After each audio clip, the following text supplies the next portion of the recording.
Sianipar hari ini menjalani finalisasi SP3 atau penghentian perkaranya di Polda Metro Jaya. Menurut kuasa hukum Rismon, Jamada Girsang, permohonan restoratif justice Rismon sudah memasuki syarat sehingga dinyatakan final atau menerima SP3 pencabutan perkara. Meski pengumuman resminya akan dilakukan esok hari oleh pihak Polda, adapun Rismon kembali menegaskan tidak ada unsur uang di balik pengajuan RJ-nya. Ia lantas menantang Roy Suryo untuk mencabut sejumlah tulisannya di buku Jokowi's White Paper jika tak ada unsur politis. Ini adalah inisiatif saya. Coba bayangkan, saya meminta maaf, terus saya dikasih maaf, malah saya mau dikasih duit. Itu logikanya di mana? Justru saya yang seharusnya memberikan ganti rugi kepada Pak Jokowi. Tetapi Pak Jokowi ternyata dengan Mas Wapres tidak mau menuntut saya dengan materi tersebut. Saya saja yang mendalami sebanyak 400 halaman ini, 80 halaman ini aja bisa mengaku salah. 468. Dan itu bisa kita verifikasi nanti dengan ahli-ahli lain. Kenapa mereka bersikeras? Makanya saya bilang, ya, kalau ini memang mau dilakukan, mau diteruskan, ya, hoax 99,9% palsu ini, maka saya duga ini ada motif politik yang sangat kuat. Aksi 1000 buku kepada DPR, DPD rencana minggu depan, tinggal korespondensi aja. 1000 bukunya sudah ada, sudah dicetak.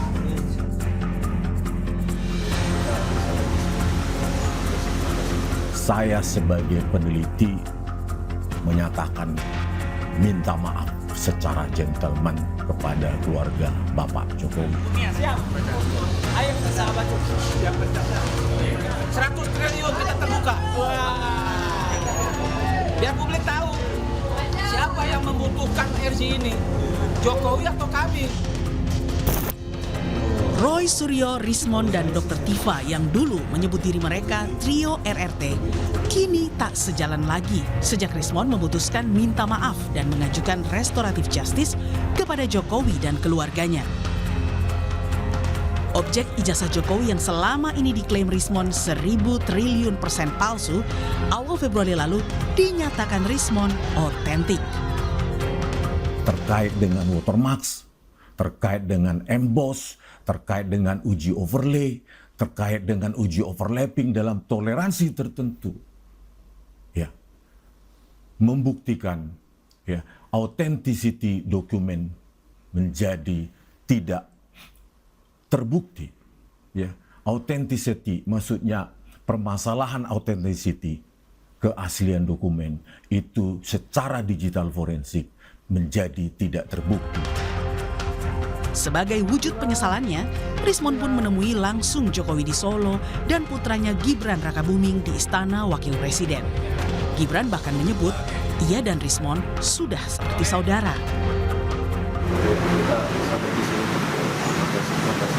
Pokoknya kita ini saudaraan, pokoknya kita ini tidak ada masalah di sini.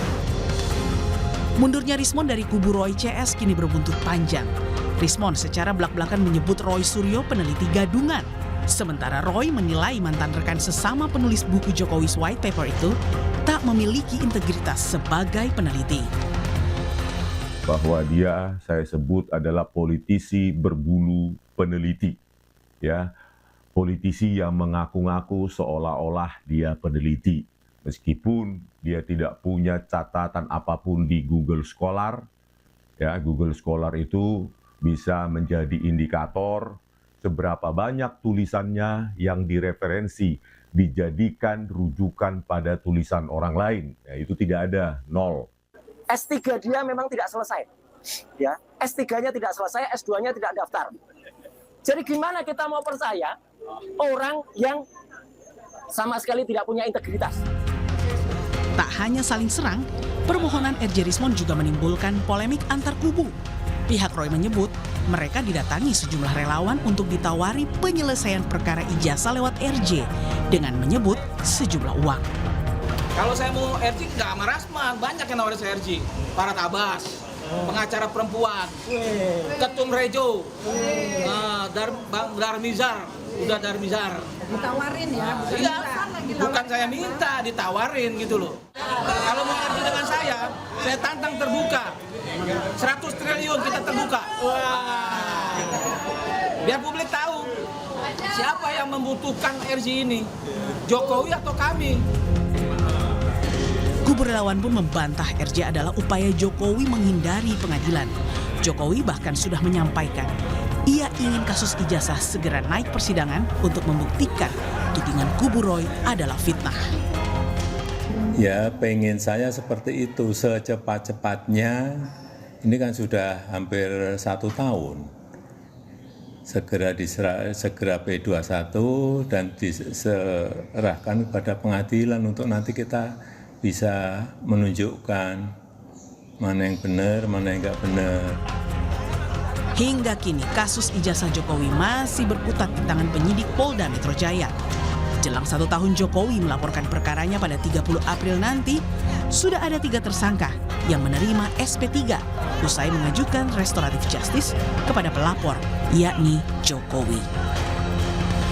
Tim Liputan, Kompas TV. Selangkah lagi Rismon akan menerima SP3 atau penghentian perkaranya di Polda Metro Jaya. Lagi-lagi kubu Roy kehilangan rekan perjuangan karena memilih proses restoratif justice. Pertanyaannya, benarkah jalur RJ adalah amunisi Jokowi mematahkan serangan kubu Roy Suryo? Dan kenapa hingga kini kasus ijazah tak kunjung P21? Kita bahas bersama Roy Suryo dan Andi Aswan yang sudah hadir di studio. Selamat petang, Mas Roy. Selamat petang, Mas Andi. Ya, sehat-sehat selalu. Besok katanya Bang Rismon bakal terima SP3 kalau nggak ada halangan. Sudah dipastikan itu akan terima? Ya, insya Allah besok itu ya saya baru kembali dari Polda Metro Jaya dan saya hadir di sana. Memang sudah finalisasi ya. Besok insya Allah itu akan diumumkan lah oleh Direktur Dirpidum. Kita ada press conference untuk itu, untuk mengumumkan itu. Tapi lagi-lagi nih Bang, tampaknya restoratif justice selalu jadi amunisi Jokowi sehingga jadi menerima gitu. Pihak dari kubu Roy ini meminta maaf seakan-akan tidak mau dilanjutkan kasus ini ke persidangan. Kata siapa? Enggak. Justru Pak Jokowi ini membutuhkan ruang publik yaitu persidangan. Untuk membuktikan ijazah asli beliau ini yang dituduh palsu oleh mereka itu ya. Jadi kalau kita melihat adanya KUHP baru itu mengkedepankan yang namanya restoratif justice. Dan kita mengetahui kan bahwasanya Pak Jokowi ini adalah seorang sosok negarawan, seorang yang pemaaf, ya, yang mengkedepankan namanya rasa persatuan dan kesatuan itu. Apapun yang dikatakan, mereka meminta RJ ya, sebagai umat manusia juga menerima itu. Tuhan aja memaafkan orang yang bersalah yang sangat besar. Nah disinilah kita lihat kenegarawan beliau. Nah, kalau mereka ya Bang Egy, Bang Damai dan Rismon itu mengakui bahwa mereka itu salah untuk itu ya, ini adalah satu alternatif untuk keluar. Baik, kalau Mas Roy sendiri apakah ada kemungkinan ada lagi yang mengajukan restoratif justice menyusul Bang Rismon? Pertama-tama saya ingin ucapkan selamat dulu. Selamat. Atas jubir yang baru untuk Rismon ya. Itu Andi Aswan rupanya sudah jadi jubir baru dari Rismon ya, nggak apa-apa lah. Dan saya mengucapkan selamat karena apa? Alhamdulillah. Saya sampaikan kalau harus ya. Hari-hari ini juga beredar kabar hoax kayak gini, Mbak. Tuh, apa katanya Omon meninggal dunia. Ini hoax ya. Gitu. Jadi jangan dipercaya kalau kayak gini. Jadi saya kaget juga gitu, katanya saya melayat. Wah, tapi ya alhamdulillah sudah tampil kembali ya Omon. Meskipun saya katakan saya nggak perlu menanggapi apapun sekarang dari si Omon karena dia zombie. Zombie kan katanya sudah meninggal, kata Bang Andi itu juga tuh katanya sama teman-temannya bilang katanya sudah ada surat kematian, jadi nggak usah ditanggapi lah. Tapi kalau misalnya kita fokus ke RJ-nya Rismon ini, apakah Anda melihat bahwa ini merupakan amunisi dari pihak Jokowi supaya Anda dan rekan Anda minta maaf? Makanya udah benar sekali Mbak Ilona dan teman-teman juga media yang mempertanyakan hal itu. Karena apa? Ini udah kayak kebakaran jenggot padahal dia nggak punya jenggot yang di Solo itu ya gitu. Jadi artinya karena saking ketakutannya menghadapi P21 karena itu nanti kalau ada di persidangan maka apapun dilakukan. Solo juga dilakukan upaya segala cara, nggak ada wong sudah disidangkan berkali-kali tahu-tahu di ujung NO. Itu kan nggak masuk akal. NO itu di awal tiba-tiba ujungnya di NO. Ini kan aneh. Artinya ada orang yang sangat ketakutan. Siapa yang ketakutan? Ya yang punya ijazah palsu itu gitu loh. Yang punya ijazah ini loh palsu. Ya, yang punya ijazah 99,9 palsu ini sangat ketakutan, maka apa? Kasih RJ, dan itu fakta loh ya.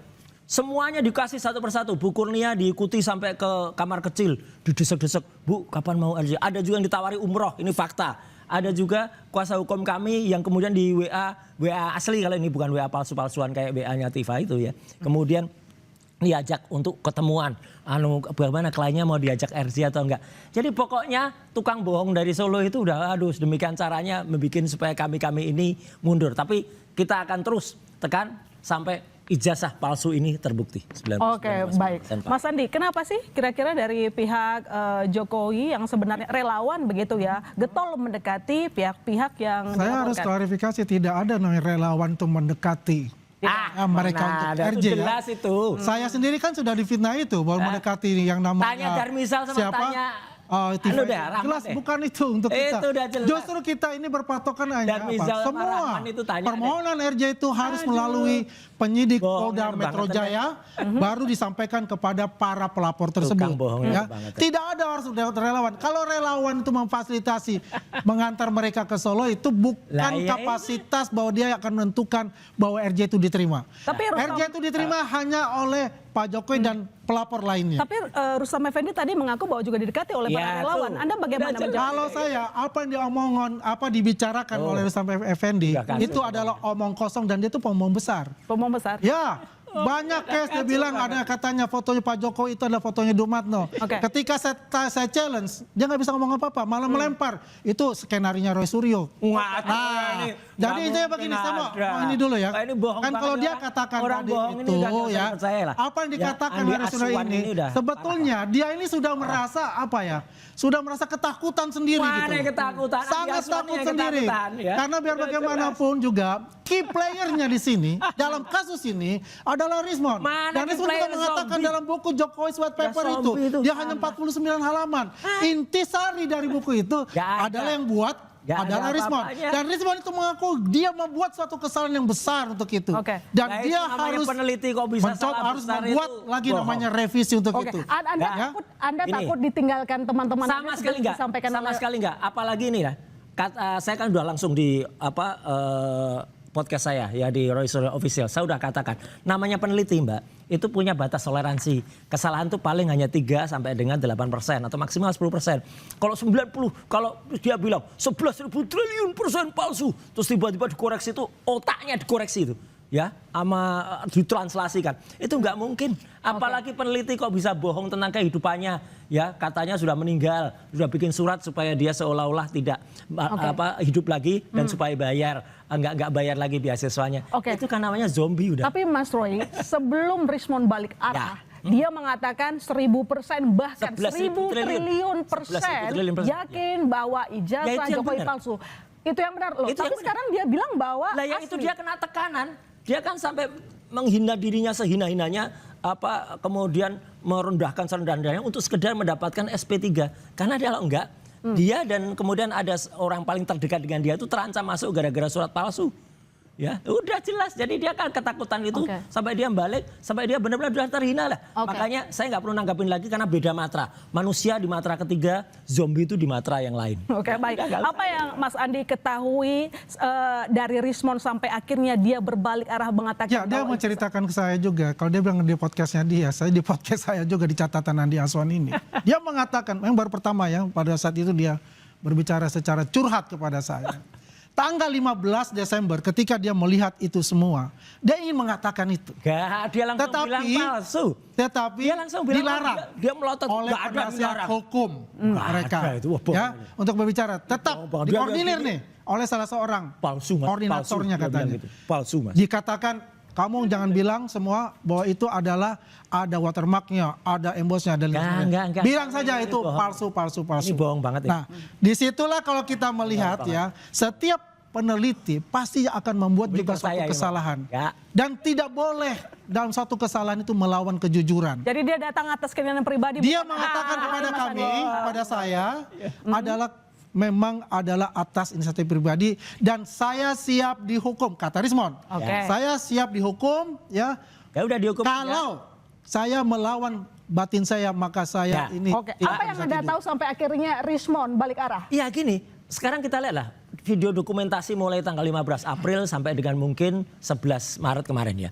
ada di berbagai podcast. Terus tadi pada head berita tadi, dia datang ke kantor Kemendikbud sambil bilang, palsu, saya 1.000 buku untuk DPD kayak gitu. Sudahlah, udah jelas kayak gitu, terus tiba-tiba bisa berbalik. Itu kalau tidak otaknya ditranslasi, otaknya dirotasi kan ya nggak mungkin ada orang kayak. Kalau zaman perang dulu nih orang ini udah dicuci otak. Ya, cuci otak sehingga dicuci otak? Iya, dicuci otak oleh sesuatu yang membuat oleh pihak yang berhasil membuatnya ketakutan. Siapa? Ya orang yang berhasil memerintahkan dia, akhirnya dia datang ke dia takut karena apa, Mas? Dia takut karena ketahuan ijazahnya palsu. Bukan, Bang Rismon itu. Iya, ijazahnya palsu, ketahuan ijazahnya palsu, sama ketahuan bikin surat kematian palsu. Udah. Oke, itu betul Bang Andi. Jelas banget itu. Itu betul. Case-nya beda untuk itu. Kita fokus aja ya. Apa yang telah dilakukan oleh, kan lucu ya, mereka satu perahu saling luar biasa mendukungnya, kemudian ada orang yang sadar keluar ya dari kemunafikan, dari kebohongan-kebohongan selama ini yang diorkestrasi oleh saudara Roy Suryo itu ya. Kemudian dia sadar untuk itu. Ya, dan mereka kan ketakutan. Bagaimana? Karena Rismon itu memegang sebagai saksi kunci di sana. Saksi mahkota nanti di persidangan Pak Jokowi untuk itu. Jadi kalau kita lihat semuanya ini ya, kan selalu mengatakan tidak akan muncul yang namanya SP3, tidak akan muncul yang namanya RJ. Ternyata finalisasi hari ini dan insya Allah besok itu akan diumumkan oleh Dirtipidum. Mas Andi, ngomong-ngomong soal pengadilan, sampai saat ini tampaknya kenapa RJ tampaknya lama sekali P21, berkas perkara belum juga selesai. Apakah sebenarnya pelapor ini benar-benar mau nggak sih mengangkat ini ke pengadilan atau sebenarnya menunggu? Jadi saya jelaskan, saya kan sudah katakan. Apa dia nggak punya legal standing, dia bukan pelapor. Minggu kedua akan keluar SP3-nya Rismon, karena itu perlu dulu. Ya, untuk mengeluarkan dari case yang 3 orang ini. Pemirsa bisa buktikan. Tadinya kan teroris, dulu gitu. Sekarang kan tinggal roti tawar kan begitu. Bulan Juli yang lalu kemudian akan sudah selesai. Saya punya keyakinan lagi akhir bulan ini P21. Kelamaan. Ya, akhir bulan ini P21 dan alhamdulillah kemarin tebakan dugaan saya kenyataan. Waktu minggu juga di Kompas saya katakan dalam minggu ini akan keluar yang namanya SP3. Alhamdulillah finalisasi hari ini. Ya, kemudian besok itu adalah. Kenapa Anda bisa mendebak itu Mas Andi? Sementara ini sudah mau setahun Mas Andi baru udah setahun P21 nggak keluar tuh. Jadi begini, biar bagaimanapun kita juga menghormati kinerja-kinerja yang dilakukan oleh Polda Metro Jaya yang sangat, ya, yang namanya yang sangat hati-hati untuk itu. Tapi Pak Jokowi resah nggak sih, gelisah nggak sih P21-nya diterbitkan? Ya, jadi kalau kita melihat Pak Jokowi selama ini kita bertemu, beliau itu menyerahkan kepada kepolisian dan dia fine-fine saja. Karena apa? Masih banyak warga yang datang ke rumah beliau untuk bersalaman, memberikan kekuatan secara moral, mendoakan beliau secara moral, dan luar biasa untuk itu. Apakah ada yang namanya keraguan-keraguan di muka beliau? Tidak ada untuk itu. Karena beliau paham betul bahwasanya ini adalah kinerja dari Kepolisian Republik Indonesia dan tidak boleh diintervensi. Oke, baik. Mas Roy, Bang Rismon menantang Anda untuk mencabut tulisan Rismon dari Jokowi's White Paper dan mengatakan bahwa Anda merupakan politisi yang memakai topeng sebagai seorang peneliti. Bilang politis. Saya memang pernah jadi politisi 15 tahun. Dan tidak semua politisi itu beruntung bisa dapat jabatan ketua departemen di partainya. Wakil Wanhor. Kemudian wakil ketua umum. Mana ada politisi. Dan saya pernah 2 kali periode jabatan di DPR. Pernah itu jadi politisi menteri. namanya. Nah iya, memang itu politisi. Dengerin dulu makanya. Itu saya 15 tahun di politisi. Kemudian saya mundur untuk menyelesaikan studi. Ya, dan saya menyelesaikan studi betul. Udah lulus. Jadi Anda menantik bahwa masalah ijazah ini bukan karena kepentingan politik? Sama sekali bukan, dan Omon itu nggak bisa ngomong atas saya nanya sendiri. Tapi Dan Anda dia sudah jadi politisi. Tapi Anda akan mencabut nggak tulisan dari Rismon yang ditantang oleh Rismon? Tulisannya siapa? Rismon.